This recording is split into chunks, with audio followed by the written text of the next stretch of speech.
Okay, usually I never make videos like this, but I felt like it was really necessary to bring awareness. So, yesterday, Google and Apple jointly released their exposure notifications API. It might just sound like a bit of technical jargon to you, but like it's really important to each and every person. So, basically, I'm going to simple it down and explain what the whole shenanigans behind this is. So until now, like there are multiple COVID apps for each different country. They had their own different app. So this is just a Wikipedia page of all the different apps that are available right now. So you see, like each country, some countries have multiple apps by themselves. So there's no unified way of how to track COVID, the spread of COVID. So let me first explain what's going on right now. So you see this contact tracing, right? So this is what's commonly being used by most of the countries. So let me explain how contact tracing works. So imagine this, okay? There's a person A over here. He has COVID, but he has no idea and he's showing no symptoms. So he is traveling by the train, going to work and coming back home. Now, these C, D, and multiple people at work, they're all strangers. They don't know that he has COVID, or even if he's showing symptoms, some people won't realize.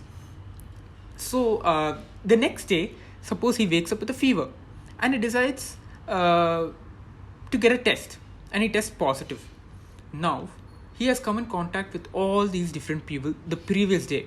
They have to be alerted that they have to take precautionary measures and quarantine themselves because they came in contact who has recently tested positive. Now, what's the best way to do it? So this is where contact tracing comes in. So if you have used any of these apps, you must have found out that they always ask for a Bluetooth. If they use contact tracing, they always ask for a Bluetooth because Bluetooth is what they work on. So how it works is each different mobile phone or e-user is assigned a specific key. So that if a phone comes in contact or comes in a 15-meter radius of any other phone, they exchange their keys with each other. So A will have C's code, C will have A's code, and suppose A is later diagnosed with COVID, then he will enter it on the app.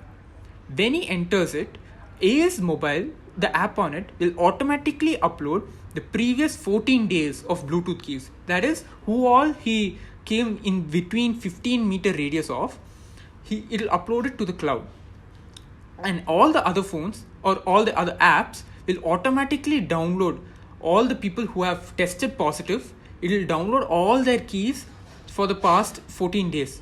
And then it will have its own storage and it will match. Suppose C storage will download the keys from the cloud and it will match itself. Oh, I've come in contact with A. And it will want C to take precautionary measures to just in case he might test positive later on. So it sounds like a pretty good method.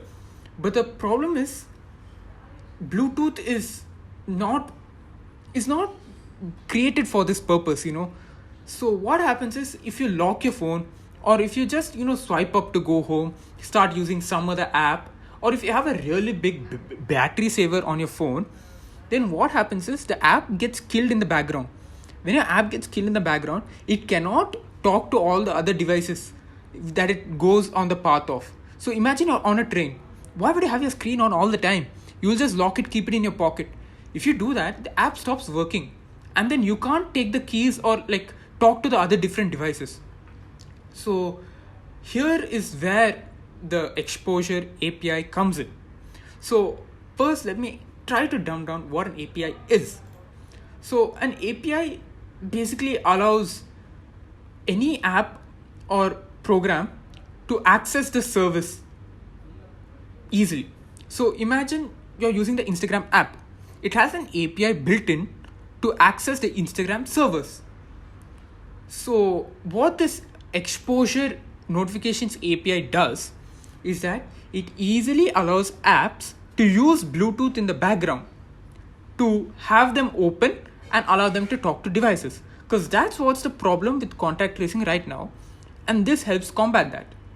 So for it to come into full effect, Google and Apple propose that they first release the API now, and both of them have their major OS releases later the year. So let that be Android 11 and iOS 14.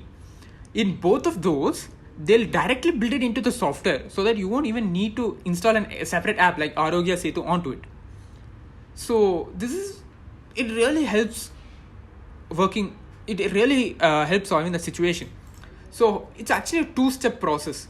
First, the developers must implement this code into their app. So be it an Android app or an Apple or an iOS app, they have to implement the API into their software code. This is a pretty straightforward method, and it shouldn't be that hard, especially with, this is the most important thing right now to implement into a government app. They don't need to focus on adding fancy stories or something. They have to only implement this. So it's pretty straightforward. Google even made the easily available code and whatnot. And even Apple, pretty much not that straightforward, but they released it. So, but the problem with, the good thing with Android is they allowed, see, you look over here. For your app to work on a device, it must be running Android 6 or higher. So Android 6 is basically the past 5 years of phones. And then you have to just update your Google Play services. It's not mentioned here, but you have to update your Google Play services, which is automatically done in the background. So if you have an internet connection and you have a phone from the last 5 years, you should be good to go. It should do it on its own. But then here's where Apple comes in. Apple released iOS 13.5 yesterday at the same time as the API. So only iOS 13.5 has access to the API on its entire user base. So imagine you have an iPhone 6 or below, you don't have access to this. And even if you have a newer device, you have to update to iOS 13.5. Because see, look over here. iOS 13.5, this is the changelog on the Apple website. Exposure notification API.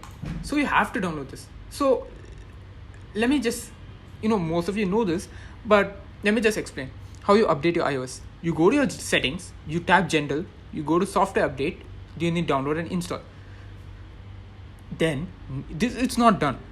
You would think, iOS 13.5, I've done it, then it should work on its own. No.